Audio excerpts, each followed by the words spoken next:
नरेंद्र दामोदर दास मोदी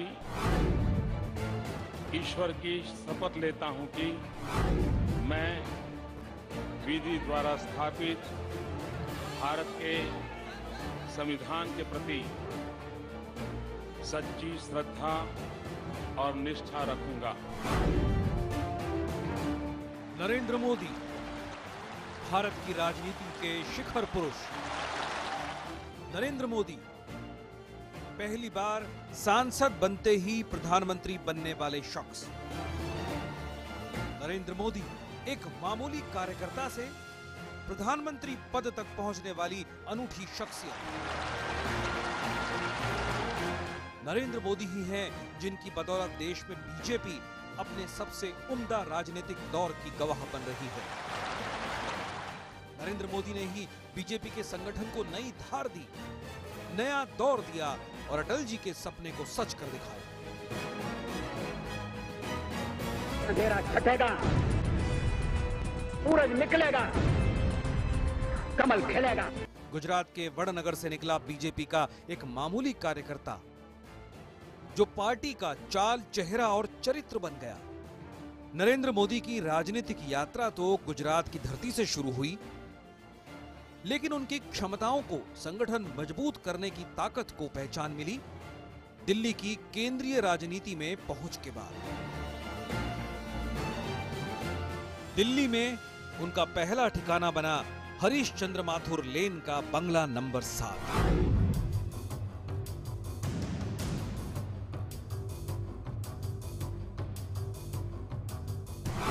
केंद्रीय राजनीति में मोदी का पहला ठिकाना। एक कमरा जिसमें मोदी ने बनाई भविष्य की रणनीति। वो कमरा जहां से बीजेपी में बनी नरेंद्र दामोदर दास मोदी की पहचान। ये 7 हरिश्चंद्र माथुर लेन है। इसी बंगले में प्रधानमंत्री नरेंद्र मोदी की केंद्रीय राजनीति में कदम रखने की शुरुआत हुई। साल था 1997। 7 हरिश्चंद्र माथुर लेन 20 साल पहले बीजेपी के अमरेली से सांसद दिलीप भाई संघानी का घर हुआ करता था।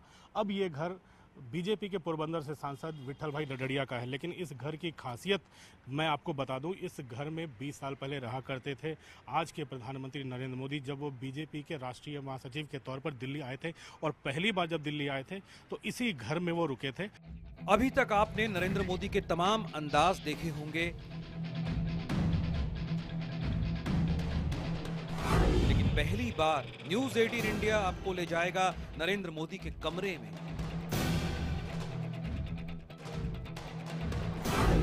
आज आपको सुनाएंगे नरेंद्र मोदी के कई अनसुने किस्से, दिखाएंगे कार्यकर्ता से पीएम तक का सफर। यही वो कमरा है जो नरेंद्र मोदी की दिल्ली की राजनीति का गवाह बना। गुजरात से आने के बाद बतौर बीजेपी महासचिव नरेंद्र मोदी इसी कमरे में पहली बार ठहरे थे। मैं इस वक्त उसी कमरे में मौजूद हूं जहां प्रधानमंत्री नरेंद्र मोदी 20 साल पहले रहा करते थे। ये घर था बीजेपी के सांसद और अमरेली से सांसद दिलीप भाई संघानी का, और इसी कमरे में प्रधानमंत्री नरेंद्र मोदी रहा करते थे बीजेपी के एक ऑफिस बेरर की तरह। 2 राज्यों का प्रभार था, हिमाचल प्रदेश का और हरियाणा का। इस छोटे से कमरे में रहा करते थे। हालांकि इस कमरे में पुताई और ऐसी तमाम ढांचे, काफ़ी ढांचा बदल चुका है कमरे का, लेकिन तब का कमरा 20 साल का पहले का कमरा और इस कमरे में अंतर आ गया है। लेकिन प्रधानमंत्री इसी कमरे से निकलकर आगे बढ़े, पार्टी के महासचिव बने, फिर बीजेपी ऑफिस गए। उन दिनों में नरेंद्र मोदी पर हिमाचल प्रदेश और हरियाणा बीजेपी का प्रभार था। तब ये कमरा ऐसा नहीं था, और भी ज्यादा सादा और उससे कहीं ज्यादा व्यवस्थित होता था। पहली बार मैंने देखा नरेंद्र मोदी जी के वो ऑफिस कम रेजिडेंस नाम जैसी जो व्यवस्था थी, उसमें हर चीज़ सिस्टमेटिक था। हर कुछ उसमें ऐसा लगता था कि वो ज़रूरत के हिसाब से बना हुआ है। और मैंने देखा कि वो राजनीतिक क्षेत्र में मेरा उस समय भी अनुभव 3-4 साल का हो चुका था। मैंने देखा कि वैसा राजनीतिक क्षेत्र में और कहीं देखने को मुझे नहीं मिल रहा। नरेंद्र मोदी जब दिल्ली आए तब बीजेपी नेता अमिताभ सिन्हा ही राष्ट्रीय मीडिया प्रभारी थे। अमिताभ सिन्हा ने नरेंद्र मोदी की शुरुआती राजनीति को करीब से देखा है। नरेंद्र मोदी जी जब दिल्ली आए उसके पहले वो सामाजिक राजनीतिक जीवन में पहले से थे, प्रचारक थे, आरएसएस स्वयं सेवक संघ के, राष्ट्रीय स्वयं सेवक संघ के, और ये देखा कि काम करने के समय वो बहुत ही केंद्रित और बहुत ही स्पष्ट तरीके से, जिसको एक शब्द कह सकते हैं, प्रोफेशनल तरीके से राजनीति करने की उनमें क्षमता भी है और एक उनकी आदत भी है। नरेंद्र मोदी बीजेपी की केंद्रीय राजनीति में एकाएक नहीं आए। दिल्ली आने का उनका सफर बहुत ही दिलचस्प रहा है और उस सफर की शुरुआत होती है 40 साल पहले। गुजरात की धरती पर नरेंद्र मोदी ने लंबे वक्त तक बीजेपी के संगठन को मजबूत करने और उसे सत्ता तक पहुंचाने के लिए काम किया। वडनगर उनकी शुरुआती राजनीति का गवाह था। युवा थे, उस समय ही घर को छोड़ दिए थे, वैराग्य का जीवन अपना लिए थे और आरएसएस में ट्रेनिंग हुई इनकी और बहुत सेवा, जो विवेकानंद बोलते थे, you first learn how to be a servant then you automatically become leader, उसको नरेंद्र मोदी जी ने अपनी जिंदगी में आत्मसात किया।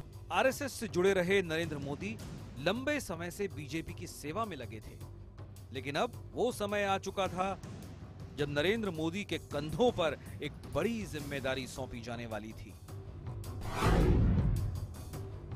बीजेपी के बड़े नेता लाल कृष्ण आडवाणी ने 25 सितंबर 1990 को सोमनाथ से अयोध्या के लिए रथ यात्रा की शुरुआत की और इस रथ यात्रा के संचालन की जिम्मेदारी नरेंद्र मोदी के कंधों पर आई। आडवाणी की सोमनाथ से लेकर अयोध्या तक की यात्रा के कई ऐतिहासिक मायने हैं। इतिहास को बदला नहीं जा सकता। सबसे बड़ा तथ्य तो यह है कि मोदी का राष्ट्रीय पटल पर अवतरण इसी रथ यात्रा के जरिए हुआ। 13 सितंबर 1990 को मोदी ने गुजरात इकाई के महासचिव के तौर पर रथ यात्रा के औपचारिक कार्यक्रमों और यात्रा के मार्ग के बारे में मीडिया को बताया। इस तरह मोदी पहली बार राजनीति के राष्ट्रीय मंच पर महत्वपूर्ण भूमिका में सामने आए। इतने बड़े कार्यक्रम की सबसे ज्यादा सूचनाएं अगर किसी के पास थीं, तो वो थे नरेंद्र मोदी। कुछ जानकारियां तो आडवाणी को भी बाद में मिलती थी।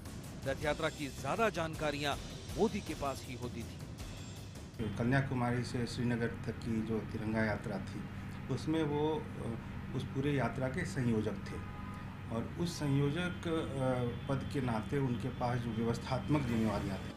दरअसल तय योजना के मुताबिक 25 सितंबर को सोमनाथ से शुरू होकर यात्रा 30 अक्टूबर को अयोध्या में खत्म होनी थी।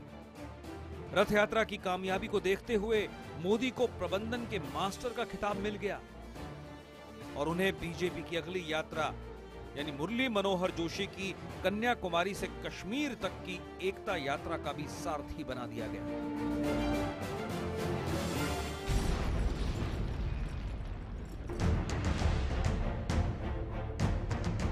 अब नरेंद्र मोदी के जिम्मे अगली बड़ी यात्रा थी लाल चौक पर तिरंगा फहराना। ये वो दौर था जब कश्मीर आतंकवाद की आग में झुलस रहा था। आतंकवाद चरम पर था। बीजेपी की इस यात्रा पर बड़ा आतंकी खतरा मंडरा रहा था। आतंकियों की ओर से धमकी दी जा रही थी कि अगर किसी ने कदम भी रखा तो जान से हाथ धोएगा। तब नरेंद्र मोदी ने सीधे ललकारा था, 26 जनवरी को फैसला हो जाएगा किसने अपनी मां का दूध दिया। मुरली मनोहर जोशी की अगुवाई में नरेंद्र मोदी ऐलान कर चुके थे कि तिरंगा लाल चौक पर लहराएगा जरूर, और तब भी उनकी सोच और जज्बा आज जैसा ही था। मिनिमम आप कितने लोगों को लेके जाना चाहेंगे अगर कुछ इस तरह की समझौता होता है? हम मिनिमम से कहाँ सोचते हैं, हम तो मैक्सिमम से सोचते हैं। लेकिन बीजेपी की यात्रा कश्मीर की ओर बढ़ चली थी और इसी दौरान इस यात्रा में रुकावटें डालने की कोशिशें भी की गई। We have nothing to do with the Delhi central government. BJP का पूरा केंद्रीय नेतृत्व इस यात्रा से जुड़ा था। खुद अटल जी चाहते थे कि वो इस यात्रा में शामिल हों। मित्रों, हम सब चाहते हैं कि उस ऐतिहासिक घड़ी पर हम वहां हों।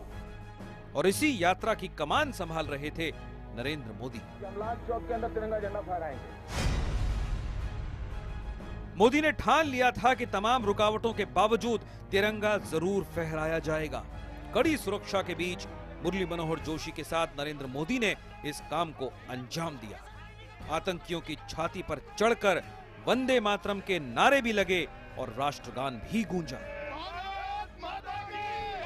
जब श्रीनगर में झंडा लाल चौक पर फहराने की बात हुई, वो एक बहुत ही संवेदनशील समय था। इस वक्त आतंकवादियों ने सीधा उनके ऊपर में, पूरे यात्रा के टोली के ऊपर में एक धमकी दे रखी थी। इन दो यात्राओं को बखूबी अंजाम देने के बाद नरेंद्र मोदी दिल्ली की राजनीति में जगह बना चुके थे। 1997 में दिल्ली आने के बाद वो केंद्रीय राजनीति में जगह बनाने के साथ साथ अटल बिहारी वाजपेयी के मन में भी अपनी जगह बना चुके थे। अब नरेंद्र मोदी का ठिकाना 7 हरिश्चंद्र माथुर लेन से बदलकर 9 अशोक रोड हो चुका था। 9 अशोका रोड का बीजेपी के इतिहास में वैसे भी खासा महत्व है। ये शुरुआत से पार्टी को मिला हुआ है। दोनों बंगले आपस में जुड़े हुए हैं और बीच में से रास्ता है जो 9 अशोका रोड की तरफ आता है। इस भी बंगले में प्रधानमंत्री नरेंद्र मोदी जब पार्टी के महासचिव बनाए गए थे 1995 में, तब यहीं पर रहा करते थे और 1995 से लेकर के गुजरात का मुख्यमंत्री 2001 में बनने तक से कुछ समय पहले तक उन्होंने लंबा समय यहीं पर बिताया। 9 अशोक रोड के बाद वो बीजेपी के दफ्तर 11 अशोक रोड में रहने लगे। प्रधानमंत्री बनने के बाद खुद मोदी ने उन दिनों को याद किया था। 2001 में 21 जनवरी की सुबह का सूरज गुजरात के भुज और कच्छ के लिए मौत बनकर उभरा। इस आपदा ने देश को झकझोर कर रख दिया। हजारों लोग जान गंवा बैठे, हजारों मकान तबाह हो गए। बीजेपी की ओर से नरेंद्र मोदी को भूकंप राहत समिति में चुना गया। पूरा दक्षिण गुजरात लगभग ध्वस्त हो चुका था। कच्छ का पूरा हिस्सा, भुज वगैरह जितना भी था, रात पर अंजार, मुझे अभी भी याद है भुज, उसमें उनकी जो दुर्दशा थी वहाँ लोगों की, कई बार मैंने नरेंद्र भाई को भावुक होते हुए देखा। भूकंप की भारी तबाही में नरेंद्र मोदी अपनी समिति के साथ अमिताभ सिन्हा के साथ लगातार बिना थके राहत बचाव के काम में लगे रहे। मुझे याद है बगैर सोए 5-5 दिन, हम लोग 10 दिन वहां रहे थे, 5-5 दिन बगैर सोए उन्होंने काम किया था।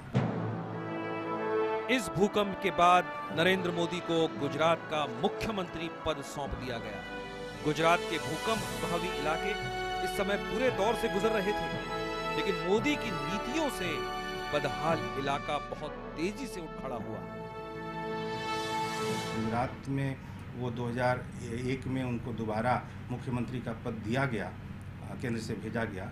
उस समय भी ऐसी स्थिति लग रही थी कि शायद गुजरात को खड़े होने में 10 साल लगेंगे। जो भूकंप के बाद जो गुजरात का उन्होंने इतना बड़ा विकास किया तुरंत।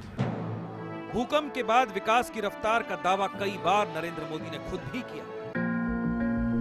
गुजरात का मुख्यमंत्री बनने के बाद मोदी का सीधा पाला मीडिया से पड़ने लगा था, लेकिन लंबे अरसे तक पीटीआई के लिए बीजेपी कवर करने वाले केजी सुरेश बताते हैं कि मोदी मीडिया को बखूबी हैंडल करते थे।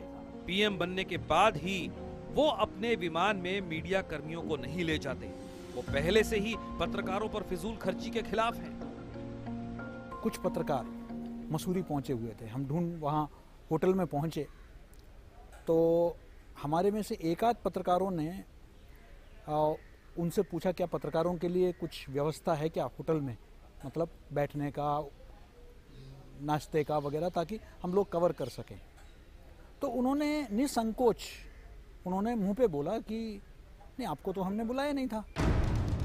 मीडिया अब तक नरेंद्र मोदी की छवि को जैसा दिखाता रहा था सो तो ठीक था, लेकिन असली मुश्किल खड़ी हुई गोधरा कांड के भड़के दंगों पर। यहां से मोदी मीडिया के फंदे में फंस गए। 2002 के चुनाव के दौरान उन पर गुजरात मीडिया ने काफी दबाव भी बनाया। 2002 का चुनाव था उन दिनों, और वो चुनाव नरेंद्र मोदी जी के लिए एक तरह से जीवन मृत्यु का चुनाव था। उस चुनाव के दौरान प्रिंट मीडिया ने नरेंद्र मोदी जी के ऊपर में हर तरह के संभव आक्रमण किए, हर तरह के आरोप प्रत्यारोपों का वो रहा, माहौल रहा। लेकिन उसके बावजूद जब 2002 के चुनाव के बाद में ये सिद्ध हुआ कि अंततः जीतता काम है। 2002 का चुनाव प्रचार नरेंद्र मोदी के लिए करो या मरो बन गया। अगर वो गुजरात चुनाव हारते तो उनके राजनीतिक करियर पर फुल स्टॉप लग जाता। लेकिन इसी चुनाव प्रचार के दौरान मोदी ने कह दिया था कि जीत पक्की। जब वो लोग हाथ ऊंचा, जैसे गाड़ी जा रही है, रथ जा रही है तो कई लोग वेव कर रहे थे। वो किस फोर्स के साथ, किस एंथुजियाज्म के साथ वो वेव कर रहे थे, उससे वो मुझे बता रहे थे कि देखो मैं जानता हूं कि इसमें वोटर कौन है, वोट कौन करेगा, वोट कौन नहीं करेगा।